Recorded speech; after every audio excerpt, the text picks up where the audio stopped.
कभी ऐसा होता है कि जवाब तो फैक्ट से भरा हुआ है, पर उसमें वो टॉपर वाली धार नहीं है। आज हम इसी पर बात करने वाले हैं कि सिर्फ जानकारी को एक गहरी समझ, एक इंसाइट में कैसे बदलें। कैसे एक ठीक-ठाक से जवाब को एक बेहतरीन जवाब बनाया जाए। तो चलिए शुरू करते हैं। तो सवाल यही उठता है कि आखिर वो कौन सी चीज है जो एक गुड आंसर को टॉपर लेवल आंसर बना देती है। क्या सिर्फ बहुत सारे फैक्ट्स लिख देना ही काफी है, या फिर उन फैक्ट्स को एक धागे में पिरोने की कोई कला है। बस इसी गुत्थी को आज हम सब मिलकर सुलझाने वाले हैं। अब जरा स्क्रीन पर देखिए, ये दो बिल्कुल अलग अप्रोच हैं। एक तरफ बाईं ओर आपको दिख रहे हैं बिखरे हुए मोती, ये हैं हमारे फैक्ट्स, और दूसरी तरफ दाईं ओर उन्हीं मोतियों से पिरोई हुई एक शानदार माला है। यही है इनसाइट। आज हमारा मकसद यही सीखना है कि इस बिखराव को एक मीनिंगफुल स्ट्रक्चर कैसे दिया जाए। तो इस सफर के लिए हमारा रोड मैप बिल्कुल तैयार है। सबसे पहले हम असली प्रॉब्लम को समझेंगे, फिर एमडीए पेस्टल नाम के एक पावरफुल टूल को जानेंगे, उसे यूज करने की एक चेकलिस्ट देखेंगे, और फिर 2 लाइव डेमो के साथ इस थ्योरी को एक्शन में बदलते हुए भी देखेंगे। तो चलिए हमारे पहले और सबसे जरूरी पड़ाव पर चलते हैं। पेश है वो तकनीक जो जवाब लिखने का तरीका हमेशा के लिए बदल सकती है, मल्टी डायमेंशनल एनालिसिस। तो ये एमडीए यानी मल्टी डायमेंशनल एनालिसिस आखिर है क्या चीज? सोचिए, ये एक प्रिज्म की तरह है जो किसी भी मुश्किल मुद्दे पर सफेद रोशनी डालता है और उसे उसके अलग अलग रंगों में तोड़ देता है। ये टॉपर्स का वो सीक्रेट वेपन है जिससे ये पक्का हो जाता है कि कोई भी जरूरी एंगल छूटा तो नहीं। और इस पावरफुल टेक्निक को इस्तेमाल करने का सबसे आसान तरीका है पेस्टल फ्रेमवर्क। ये एक मेमोनिक है, मतलब याद रखने का एक स्मार्ट तरीका। ये आपको किसी भी मुद्दे को इन 6 नजरियों से देखने में मदद करता है: political, economic, social, technological, environmental और लीगल। अच्छा, अब हमें ये तो पता चल गया कि क्या करना है। तो अब सवाल ये है कि कैसे करना है। ये सेक्शन थ्योरी को एक्शन में बदलने के बारे में है। तो ये रही हमारी 7 मिनट एमडीए चेकलिस्ट। बहुत सिंपल है। स्टेप 1, सबसे पहले सवाल की असली डिमांड को पकड़िए। स्टेप 2, पेस्टल फ्रेमवर्क का इस्तेमाल करके कोई 4-5 रिलेवेंट डायमेंशंस निकाल लीजिए। फिर हर डायमेंशन के लिए एक छोटा पैरा डेडिकेट करिए और उस पैरा में एक फैक्ट और एक एग्जाम्पल डाल दीजिए। बस आखिर में सबको जोड़ते हुए एक बढ़िया सा कंक्लूजन लिखिए। ये 6 स्टेप्स आपके जवाब को वो स्ट्रक्चर देंगे जिसकी उसे जरूरत है। चलिए अब इसे एक्शन में देखते हैं। हमारा पहला डेमो है इंक्लूसिव ग्रोथ के कॉन्सेप्ट पर, जहां हम 2 बहुत जरूरी इंडेक्स को कंपेयर करने के लिए एमडीए का इस्तेमाल करेंगे। देखिए, एक तरफ है एचडीआई जो हमें पूरी क्लास का एक एवरेज स्कोर बता देता है, और दूसरी तरफ है आईएचडीआई जो ये भी बताता है कि कुछ स्टूडेंट्स तो टॉप कर रहे हैं पर कुछ बेचारे पीछे भी छूट रहे हैं। मतलब आईएचडीआई हमें सिर्फ एवरेज नहीं दिखाता बल्कि असलियत की पूरी तस्वीर दिखाता है। तो सबसे जरूरी बात क्या निकली? आईएचडीआई बेहतर है। क्यों?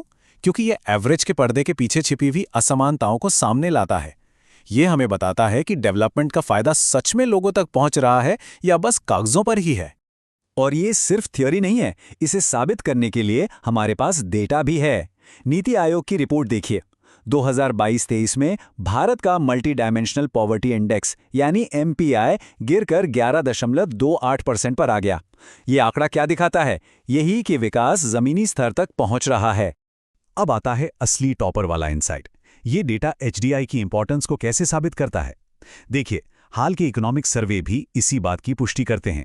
जब हम देखते हैं कि एचडीआई में सुधार हो रहा है, तो इसका मतलब है कि मल्टी डायमेंशनल पॉवर्टी सच में कम हो रही है। यही तो कला है, थ्योरी को सबूत से जोड़ने की। चलिए अब बढ़ते हैं हमारे दूसरे और ज्यादा डिटेल्ड डेमो की तरफ। इस बार हम अपनी चेकलिस्ट को एक संभावित एग्जाम क्वेश्चन पर पूरी तरह से लागू करके देखेंगे। मान लीजिए एग्जाम में यह सवाल आ गया, इंक्लूसिव गवर्नेंस में डिजिटल पब्लिक इंफ्रास्ट्रक्चर यानी डीपीआई की भूमिका का विश्लेषण करें। अब हम अपनी चेकलिस्ट का इस्तेमाल करके इसे स्टेप बाय स्टेप सॉल्व करेंगे। ठीक है, तो स्टेप 1 को डिमांड को पहचानना, जो कि है डीपीआई और इंक्लूसिव गवर्नेंस के बीच का लिंक। स्टेप 2 डायमेंशंस चुनना। हम पेस्टल में से 4 चुनते हैं: पॉलिटिकल, इकोनॉमिक, सोशल और टेक्नोलॉजिकल। अब आते हैं स्टेप 3 और 4 पर। हम हर डायमेंशन के लिए एक सब पैराग्राफ प्लान करते हैं और उसे एक फैक्ट या एग्जाम्पल से जोड़ देते हैं। पॉलिटिकल डायमेंशन के लिए ई गवर्नेंस पोर्टल्स का जिक्र करेंगे। इकोनॉमिक के लिए यूपीआई और जनधन योजना, सोशल के लिए कोविन और दीक्षा, और टेक्नोलॉजिकल चैलेंज के लिए भारत नेट प्रोजेक्ट। देखा आपने कैसे एक स्ट्रक्चर्ड फ्रेमवर्क अपने आप तैयार हो गया। और आखिर में एक ऐसी टेक्निक पर फोकस करते हैं जो टॉपर्स को बाकियों से बिल्कुल अलग करती है, स्ट्रक्चर और प्रेजेंटेशन। ये सलाह सीधे एक टॉपर से आ रही है, शक्ति दुबे, AIR 1। इस बात पर जोर देते हैं कि क्लैरिटी के लिए बोल्ड सब हेडिंग्स का इस्तेमाल करें। इससे एग्जामिनर को आपके विचारों का लॉजिकल फ्लो समझने में 1 सेकंड भी नहीं लगता। तो चलिए देखते हैं कि ये सलाह एक मुश्किल टॉपिक पर कैसे काम करती है, जैसे कि ग्लोबल प्रोटेक्शनिज्म का बढ़ना। और ये स्लाइड सब कुछ साफ साफ दिखा रही है। बाईं तरफ एक बिखरा हुआ, उलझा हुआ पैराग्राफ है और दाईं ओर PSTEL सब हेडिंग्स का इस्तेमाल करके वही जानकारी एकदम साफ, लॉजिकल और पढ़ने में बहुत आसान है। पॉलिटिकल फैक्टर्स, इकोनॉमिक इम्पैक्ट, ये तुरंत एक ऑर्गेनाइज सोच को दिखाता है। तो संक्षेप में कहें तो ये स्ट्रक्चर एग्जामिनर के लिए तुरंत क्लैरिटी लाता है, एक लॉजिकल फ्लो पक्का करता है, बार बार एक ही बात कहने से बचाता है, और सबसे ज़रूरी बात ये दिखाता है कि आप एक मुद्दे को कई अलग अलग एंगल से देख सकते हैं। तो अब सवाल आपके लिए है, वो कौन सा कॉम्प्लेक्स टॉपिक है जिसे आप सबसे पहले इस MDA फ्रेमवर्क से सुलझाने की कोशिश करेंगे? इस तकनीक को सिर्फ जानना नहीं है, इसे अपनाना है। और फिर देखिए कि आपके जवाबों में वो टॉपर वाली धार कैसे आती है।